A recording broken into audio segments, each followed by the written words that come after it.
Welcome to Velina's talk. This episode is dedicated to the Middle Eastern conundrum.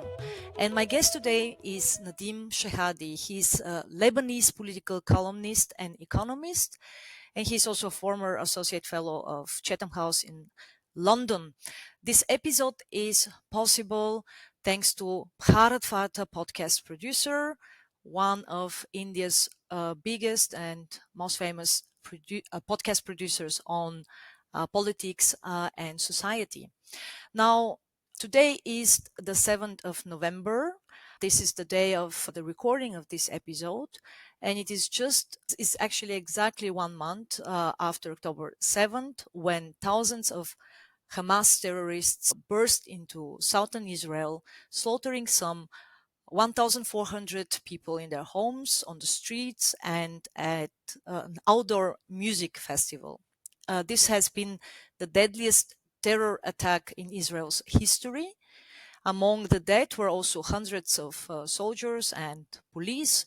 Some killed defending communities, and some actually were killed in military bases that were overrun by Hamas. At least 50 people, mostly civilians, were also taken hostage, including young children and women. So the situation is quite dire.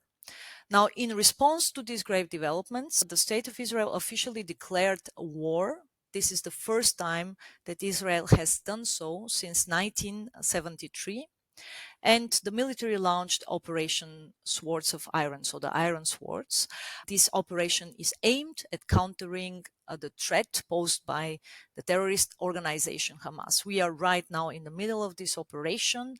And obviously, what we have also witnessed since the beginning of this operation is a very dire humanitarian situation, a death toll surpassing 10,000 amidst this conflict, 10,000 dead Palestinians, among whom also thousands of dead children on the Palestinian side. So my guest today, Nadim Shehadi, is going to cover with me this Middle Eastern conundrum. It's great to have you, Nadim. Thank you for attending this conversation. Now, walk us a little bit through these 4 weeks of an extreme military escalation. It's not just a military crisis between Israel and Hamas. It is a conflict of unthinkable proportions. So how do you evaluate the ongoing situation?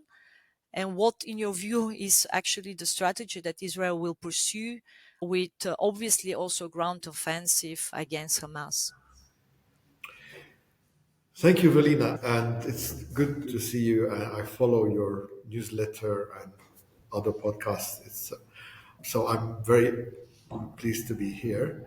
I, it's I like to simplify things and explain them in a less complicated way than they are. As you can imagine, this is a very complicated situation.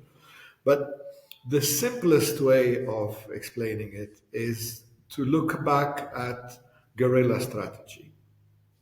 The ABC of guerrilla strategy, Mao Zedong, Che Guevara, Ho Chi Minh, whatever you'd like to choose, is 3 steps.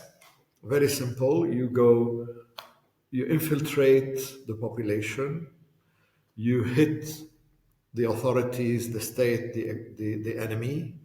The enemy hits back, causes massive civilian casualties. The people rise against the state, and the guerrilla gains popularity. This is the simple way. And I think this is what Hamas has been doing, not just now. Hamas has been doing this for the past 10 years, 15 years. It's been doing it since the withdrawal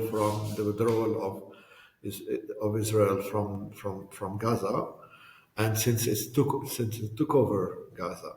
So it maintains a constant state of siege and war, and it has been, unfortunately, very successful on that. So what you see now is that Israel did respond in a very brutal fashion, causing massive casualties. And there is a global outrage targeted at Israel. This is precisely the aim of the operation. And you see demonstrations all over the world, which are technically against what Israel is doing, but they translate into support for Hamas also. And that's created global tension almost, which will stay with us whatever happens. Now, your other question was about Israeli strategy. I don't see what it is because there is no possible military success to what Israel is doing. Israel cannot obliterate Hamas as it says it wants to do. It only strengthens it by doing so. Hamas is part of larger networks of regional anti-American, anti-Western Islamist organizations. It's primarily part of the Muslim Brotherhood, which exists all over the region, as far as India and Pakistan and Indonesia. And it's also acting here in collaboration with the Islamic Revolutionary Guard Corps of Iran. So it's in coordination with the Palestinian Islamic Jihad, which is part of the IRGC, the Iranian militia network in the region, which includes Hezbollah, which includes the Houthis in Yemen, which includes several militias part of the Popular Mobilization Force in Iraq, and of course militias in Syria. Many of them come from the region to support the Assad regime. So you can see that there is also regional tension connected to this. American air bases are being targeted by drones. The Houthis are targeting the Houthis, the Iraqi militias, and Hezbollah, and all that are in full action, just as a warning that this could spread much further than Gaza. So, and of course, you have international mobilization, which includes American Navy aircraft carriers and Chinese also mobilization in the region. So it looks like we are what is a small local, well, not small, what is a local conflict has the potential of much greater regional explosion in a sense. And it's also turning into a cultural clash in a sense. I mean, people are worried about rising anti-Semitism and rising Islamophobia, and people are being targeted in either because they are supporter of Hamas or because they're supporters of Israel. So the tension is becoming global in that sense. So you rightfully outlined for us that this conflict has many layers, starting with the local ones and even reaching out to the cultural clashes, and then moving to the regional and the global ones. And of course, we will unpack all of them, but maybe just for some clarification for our audience, as right now the pressure is growing to actually own Israel, as you also pointed out that the two-state solution is also being pushed forward. Do you think that two-state solution right now, let's assume ideally in an ideal context, there would be a two-state solution without, as you also said, the possibility of exterminate Hamas? Do you think that this is a sustainable solution? In fact, you cannot exterminate Hamas. The whole concept of killing an idea, as you know, is impossible. You strengthen it by trying to exterminate it. I've seen the word eradication and extermination and all that used for against Hamas. That's an impossible goal. Now, the two-state solution is always I mean, is not only available now, it has been available for the past 33 years, in fact. It was available from the Madrid Conference in 1990 and the Oslo Accord in 1993. The state of Palestine was declared by Yasser Arafat in 1988 in a conference in Algiers. Now, the declaration as in itself sets up the state, even if it's just a virtual one. But in fact, since then, there has been 100 other states that have recognized the state of Palestine. This is far more than Kosovo. I think Kosovo was in 85 or something when it became a state. So the state of Palestine, in fact, already exists. The only thing blocking it from becoming a fully recognized state is a United Nations Security Council resolution confirming it as a full member of the General Assembly. So in a way, you have a one-step solution for a two-state solution. All you need is that. Now, how feasible is that state on the ground? It is becoming it's becoming more and more complicated by the day because of contiguity of territory, because of security issues, because of the war with Hamas. But the alternatives to the two-state solution are quickly becoming also far more difficult. I mean, I don't know how Israel can conceive of occupying Gaza, because then it would be an occupation in which they would be responsible for reconstruction, for health, for education, for the whole, even for picking up the garbage of Gaza. So an occupation of Gaza is not an option. A return of Gaza to its previous state with Hamas is not an option. A return of Gaza to the PA is not even an option. I don't think it is an option to ask the Palestine National Authority in Ramallah to come and rule over the rubble that Israel has created. It's not feasible. So you need a radical change to overcome this as a possibility. So, and in fact, what we've been experiencing in 2021, there was a similar conflagration with an attack by Hamas, which provoked air raids by Israel and a crisis. Even in April this year, we had the same thing. It's been happening regularly, following the same pattern.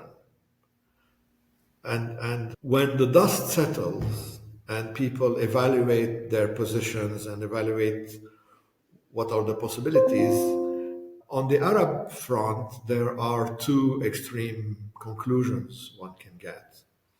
One conclusion could be that we should have learned the lesson from previous conflagrations and solved the Palestinian-Israeli problem when there was an opportunity to do so. And in fact, the Arabs that have done peace treaties with Israel or normalization treaties like the Abraham Accords have done so ignoring the Palestinian problem. So this will be, I think, on the Arab side, they will say this was a mistake. Yeah. But there is another far more serious conclusion that people can get to, and this is becoming more of a possibility as time goes on and the horror we see in Gaza continues. There could be a popular conclusion that the whole idea of peace with Israel was a mistake, and that the Abraham Accords should stop, the peace treaties with Egypt and Jordan would stop. This would happen through popular.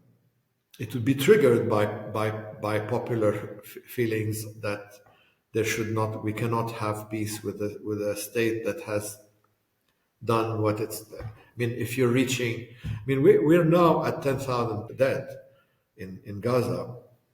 If you're talking about Christmas time, that's 30,000 dead, 40,000 dead. It's so the more time passes, the more likely people will reach the conclusion that the whole peace process, the whole concept of peace with Israel should be abolished. So you have these two possible conclusions in the region, and time is not a neutral factor in this.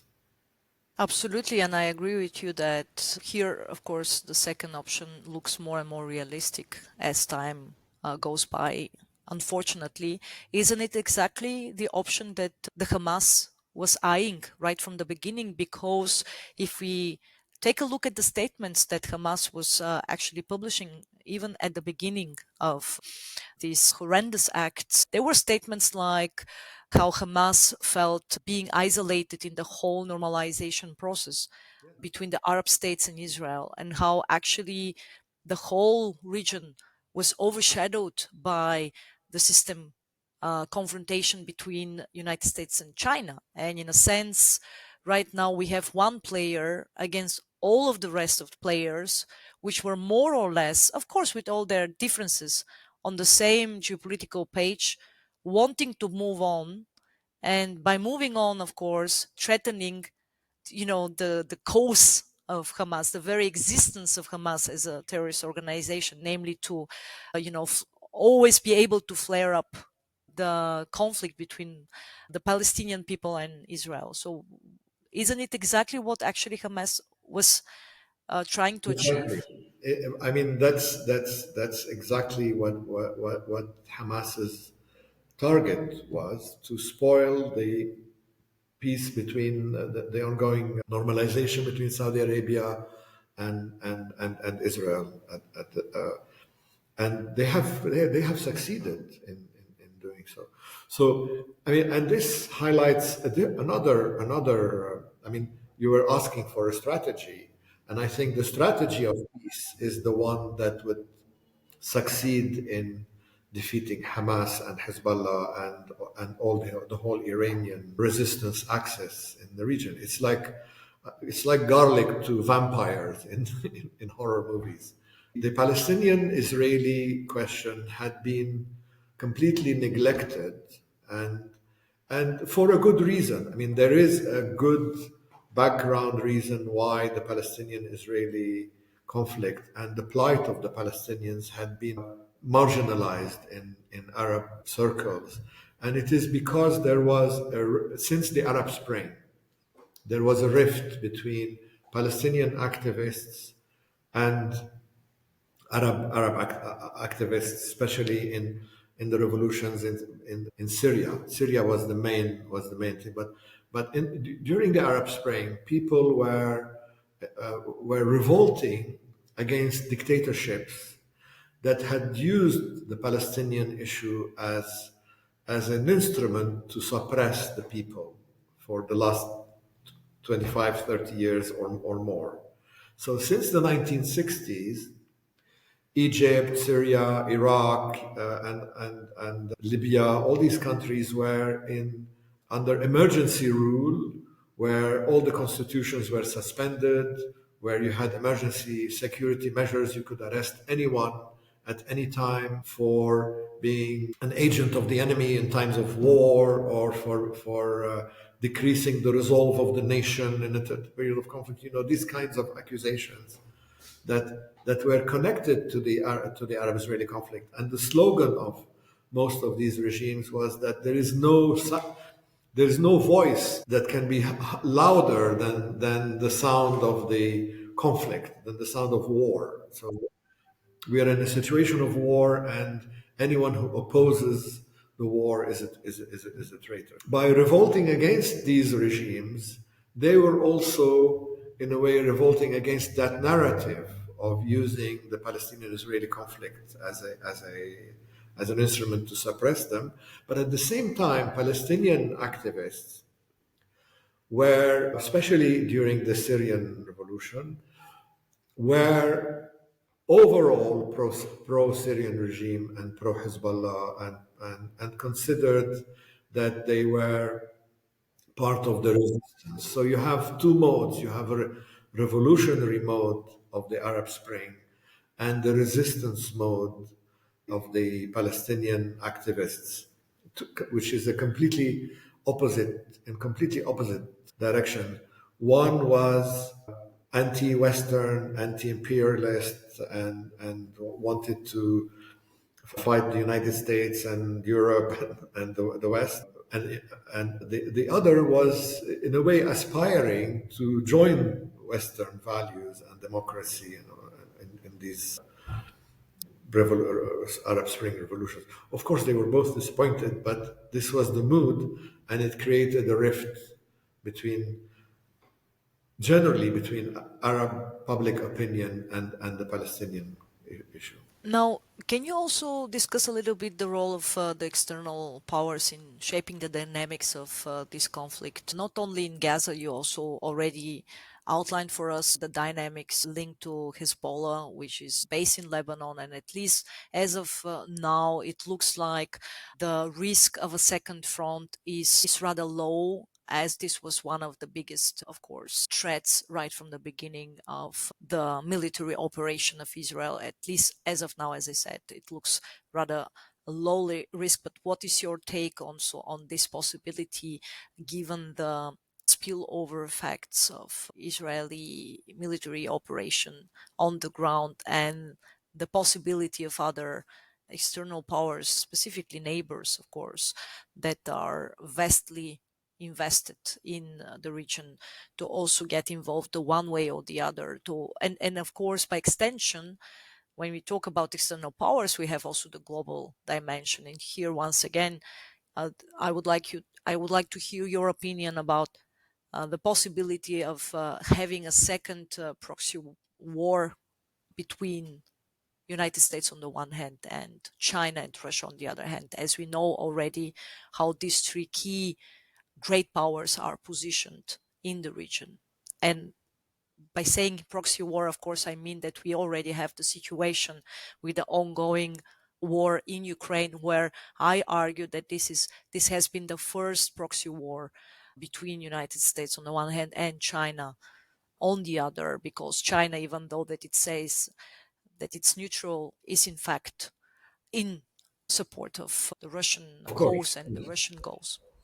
Yes, I mean you've defined it before pretty well, that there are these two fronts, with sometimes Europe having an ambiguous position in the middle, less relevant position, and this is in fact what we are facing now, because Hamas and Islamic Jihad in Gaza are acting as part of the Islamic Revolutionary Guards network of militias in the region that are Iranian proxies, and whose aim is to drive the US out of the region.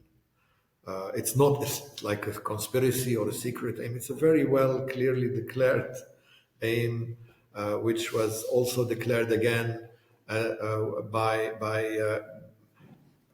Khamenei himself and by people from the Revolutionary Guards in Iran after the assassination of Qasem Soleimani in Damascus in 2020. So this is the if you like the regional possible configuration. Now, I think that most analysts that were worried about Hezbollah or Iran initiating the fight are wrong we're wrong. I'm more worried about Israel initiating the expansion, because, in a nutshell, if you consider that what happened in Gaza on October 7 was an attack against U.S. interests in the region, that this was already this proxy confrontation between the two sides that you defined, then it has already achieved its aim. What's happening? So the war in Gaza is the price to be paid. So the Hamas has, in a way, achieved its victory, if you like, because that's what it defines its aims as, by by basically destroying the myth of Israeli security, Israeli superiority. It has shown Israel to be very vulnerable, and nothing that Hezbollah can do or other proxies can do will increase that. That's already an achievement and that cannot even be rolled back. It's not reversible in that sense. And so it would be a waste of resources to sacrifice another because I consider that access has sacrificed the people of Gaza to achieve this. The people of Gaza were hostages to Hamas, and and they are being sacrificed by Hamas to achieve that aim. There is no need yet to sacrifice Lebanon as well. Lebanon can be, if you're playing chess and you sacrifice one of your chessmen, you would want to keep the others for a different gain. If you've already reached that gain, you don't need to sacrifice another one. So in my view, Iran and Hezbollah and all the proxies were not keen to have a regional confrontation that would not achieve anything. I'm more worried that Israel might want to, because I firmly believe that there is nothing Israel can achieve militarily in Gaza. There's no objective that it can declare as having been reached by destroying Gaza or on the contrary, the more Israel destroys Gaza, every single atrocity that is being committed in Gaza now serves Hamas and serves Hamas's global reach because the outrage it's causing is increasing the opposition to Israel, and it's translating into support for Hamas and for the Palestinians. But I don't see how Israel can stop this without having an alternative to achieve. And northern Israel has been almost depopulated. The villages and the settlements people have left from northern Israel with the Lebanese border. And I don't see that Israel can afford to have a large chunk of its country depopulated for a long time and the full mobilization in anticipation of a possible attack by Hezbollah. So unless there is an international initiative, mainly an Arab one, I think it should be an Arab initiative to resolve this before it expands. There's a big danger that it would expand. And the danger is that it could expand by Israel as much as by Hezbollah, which people were worried about before. But I never thought Hezbollah would enter it. Given the fact that we are rather in the second option, it looks to me that Israel is in an impossible situation.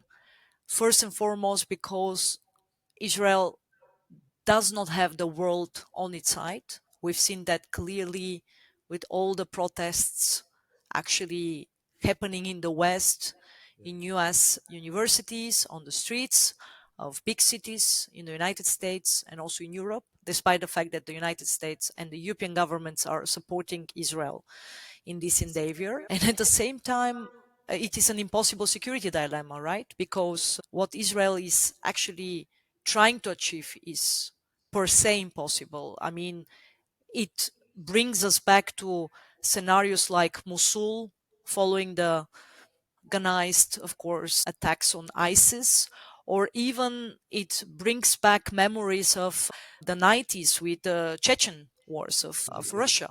Conducting against the Chechen rebels in North Caucasus. It's an impossible situation, and yet, of course, Israel does not have the information warfare on its side.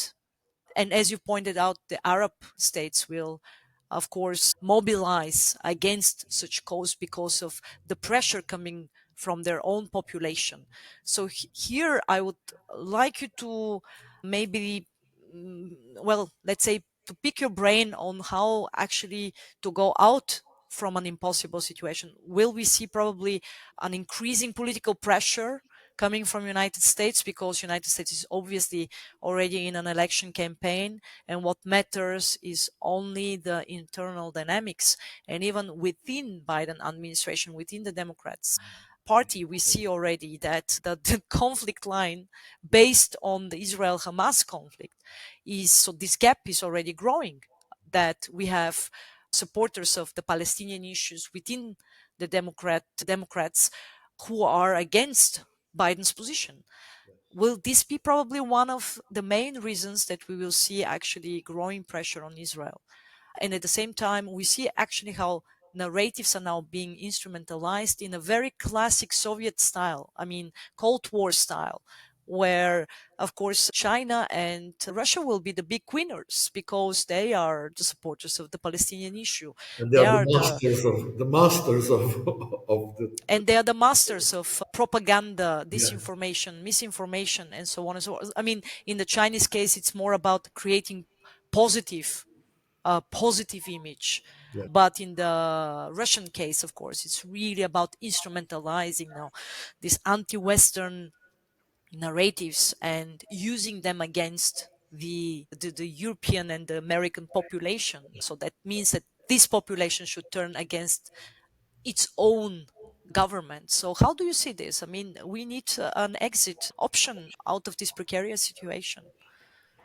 Yes, I mean, obviously, I've been thinking about this, and it's an impossible situation in terms of that, as you rightly described, there is no exit strategy for Israel, and there is no exit strategy for the United States, and I think that the United States and the Europeans and the EU even made a huge mistake by giving the impression to Israel that it had a carte blanche to commit anything it wanted to in Gaza.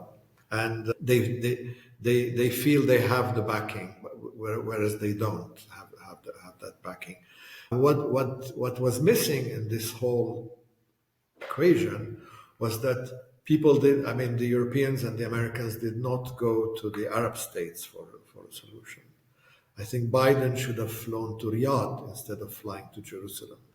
He should have, because Saudi Arabia and the UAE and the Gulf countries were as much a target of the Hamas operation as Israel was.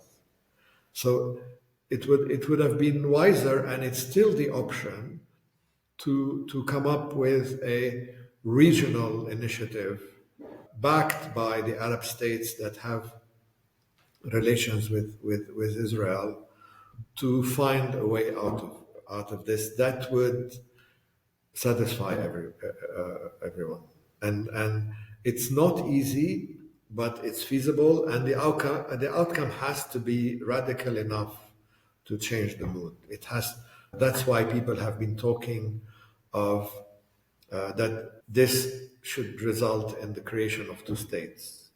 But I don't see how they're going to manage this without Hamas and the Iranian side claiming victory and claiming that without their intervention, nothing would have happened.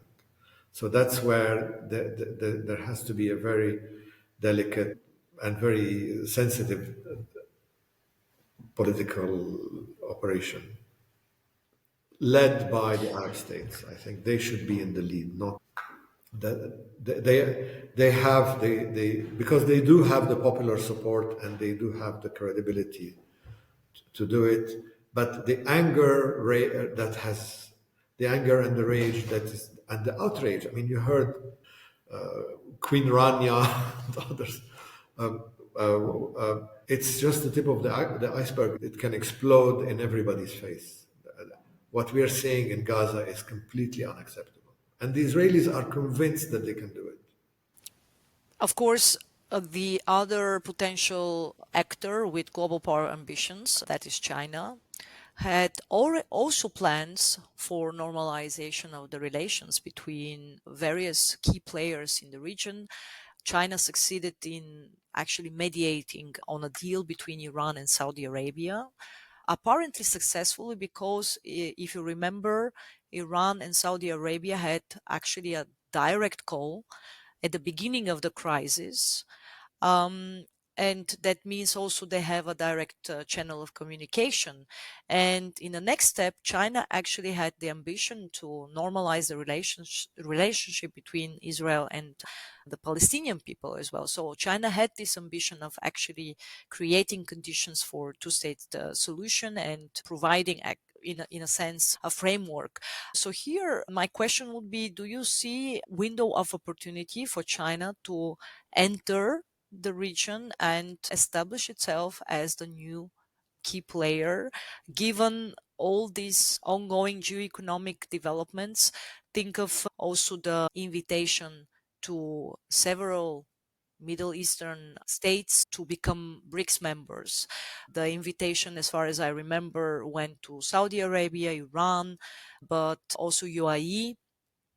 And also at the same time, we have, I absolutely agree, of course, with you that we have this key role of Saudi Arabia here, that by no means has any interest in actually regionalizing this conflict and having a more, more military escalation in the region. But at the same time, we also saw the situation from the Iranian perspective, that is that the announcement of a big geoeconomic corridor between India, the Middle East, including Saudi Arabia and Israel and Europe. That means excluding Iran, and having a new situation in which Iran, with being part of the transport corridor between India and Russia, that is the international North-South transport corridor, would be kind of overshadowed, right? So there were indeed some developments at regional layers that were also pointing to certain interests on behalf of Russia, on behalf of Iran, not necessarily to start a war, but certainly to create a crisis situation, or at least to contribute to a crisis situation in the region. So how will this all come together in terms of a new equilibrium that will enable peace resolution and enable first, of course, crisis management and then peace resolution? Well, I mean, the best way to identify the fault line in all of this, the sort of the most important point in it is that it is regional security in the Middle East that's at stake. This is what we're talking about, and it is whether the main ally in this is going to be the United States or China. There are two competing programs in that sense. Now, there is a crucial difference between the relations that the Gulf states have with the United States and the relations they have with China and via China with Iran. With the United States, it's a positive relationship. With China and Iran, it's a negative one, in the sense that the constant and stable relation has always been with the United States. But there came a time, especially with the Biden administration and with the Obama administration before it, when the Gulf states and the Arab states in the region felt that the United States was no longer a reliable ally.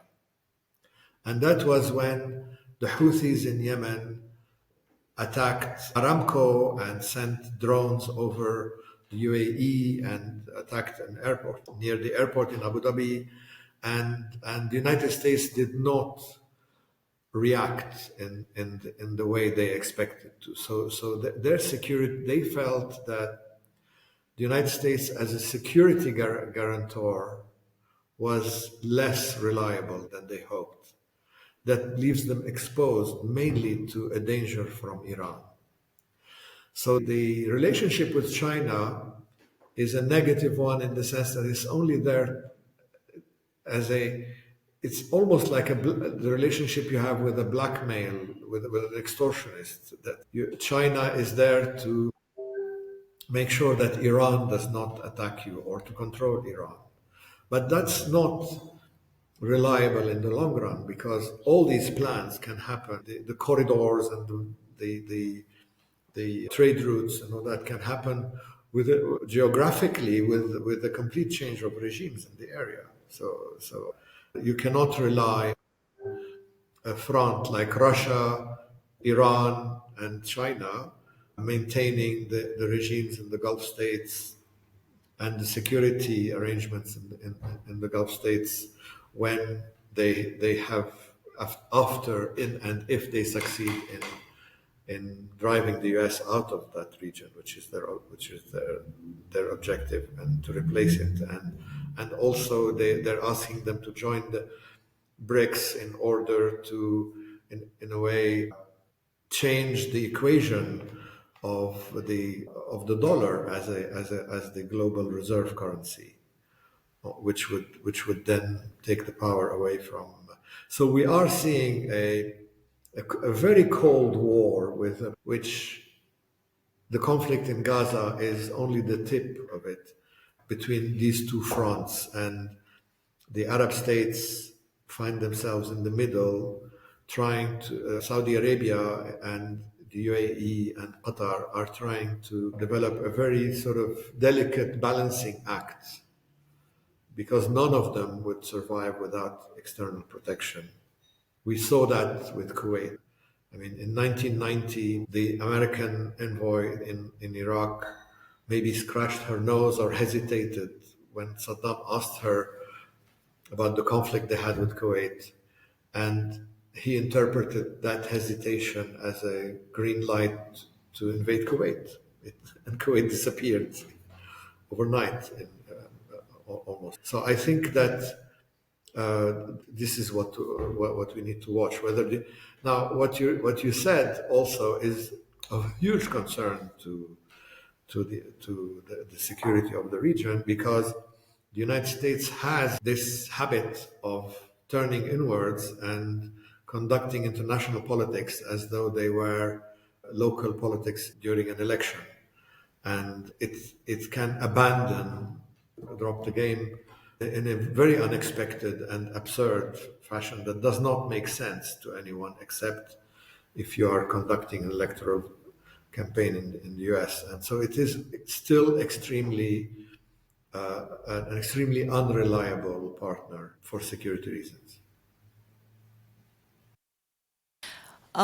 Now, final question on my side, so that we close the circle. We go back to the region and dive into the localities. Here we have also certain specifics that, in my view, enabled this horrendous act on Israeli side, obviously because of the political vacuum, the political crisis in Israel, and Netanyahu's political establishment, more or less. I mean, the way how he actually enabled the whole set of internal factors following, of course, the political crisis in the country. But at the very same time, we have now probably the biggest risk of ethnic cleansing on the Palestinian side, given the lack of plan on behalf of Israel what to do with the ground offensive and how this ground offensive may actually backfire because of the lack of any clear vision what to do with the situation, and because of the reactionary approach of Israel right now, which is clearly an ad hoc plan. So I want you to give us your thoughts about that. Do you think that if the political climate in Israel changes, and in my view it will change because the Israeli population will, of course, following a certain period of working on the trauma, will demand answers, right?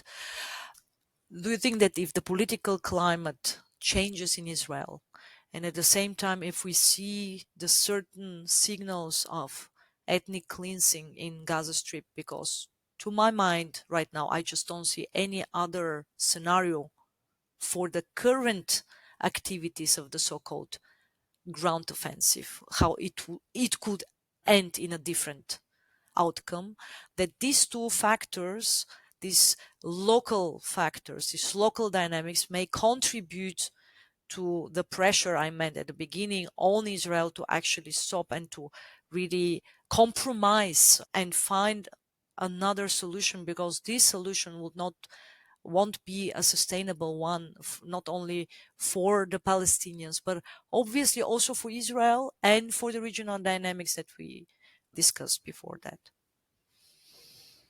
Yes, I mean you've replied to it yourself in a sense, because this ethnic cleansing is not a solution. It's not even an option, because you have 2.3 million people. Where do you want to send them?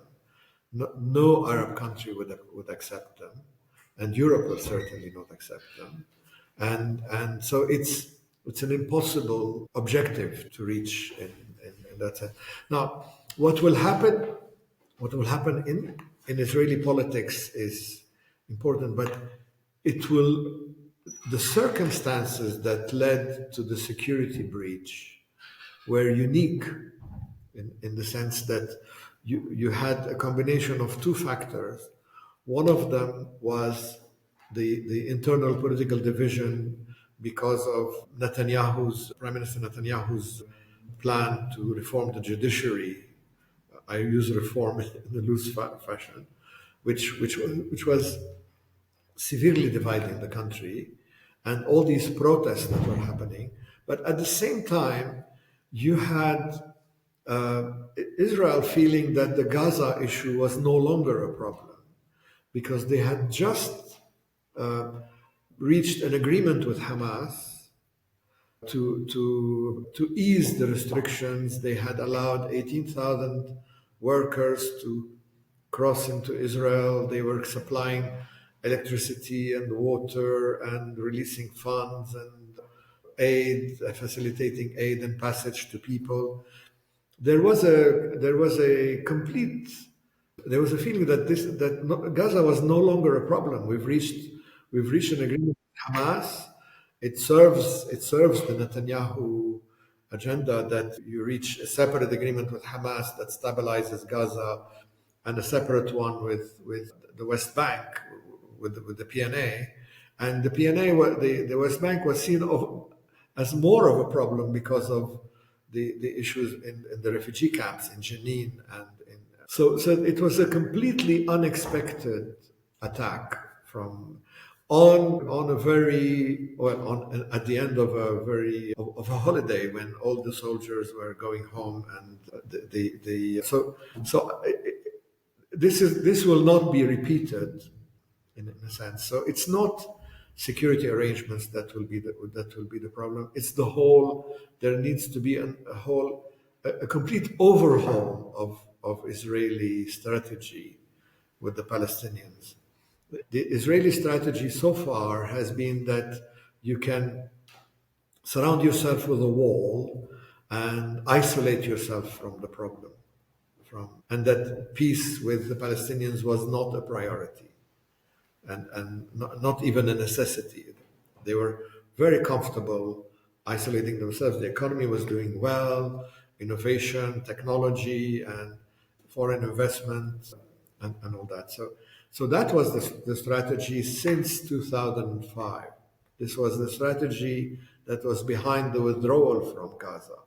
The withdrawal from Gaza was not a move towards peace with the region. It was a move towards isolation.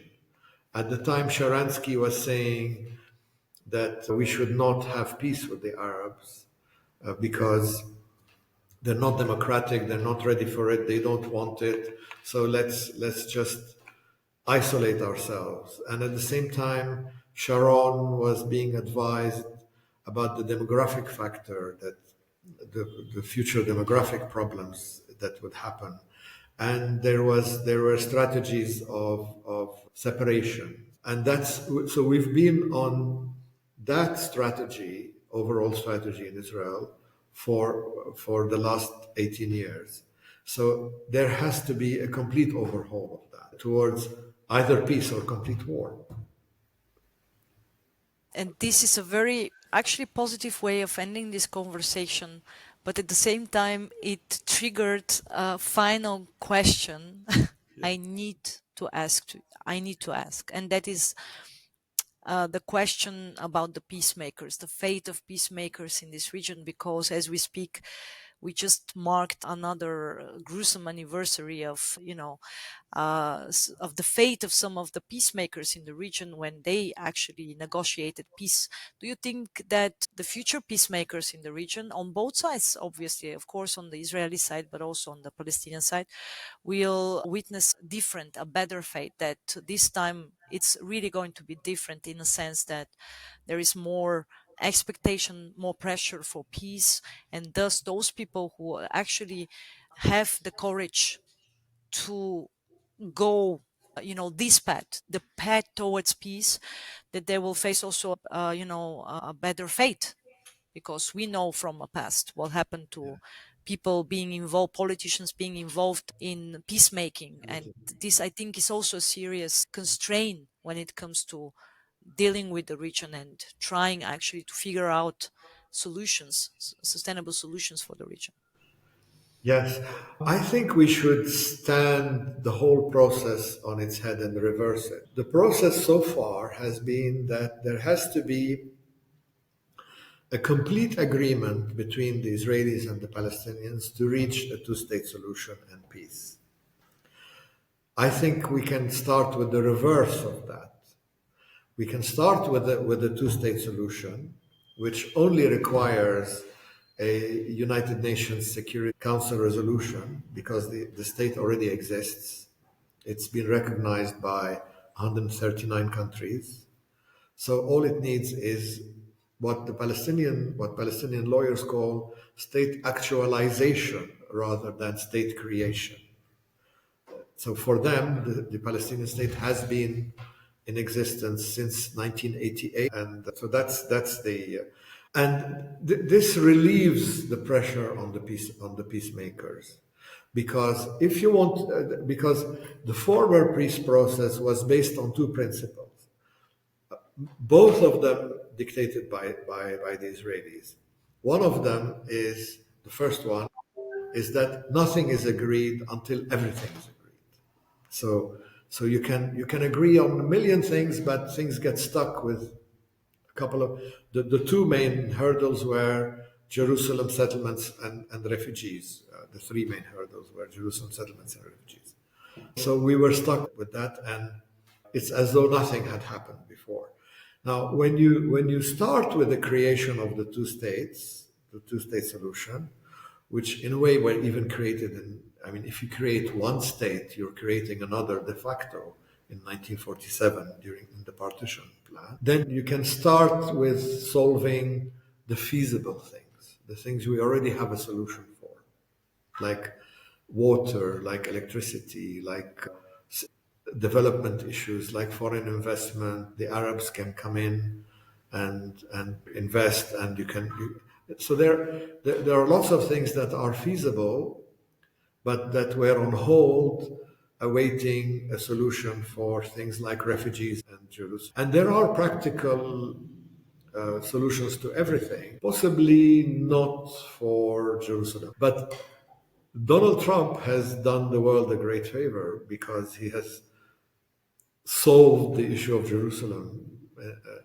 by moving the American embassy to Jerusalem from Tel Aviv. I mean, it caused outrage. There were protests, but not that much. I mean, every single president before him had declared that Jerusalem was the eternal capital of Israel, but none of them had moved the embassy there because they were afraid that the Arab and Muslim street would rise and there would be an uproar. But nothing happened. It just went by on. So the main issues are now refugees and settlements, and you can create a Palestinian state with a capital in Jerusalem because that's what.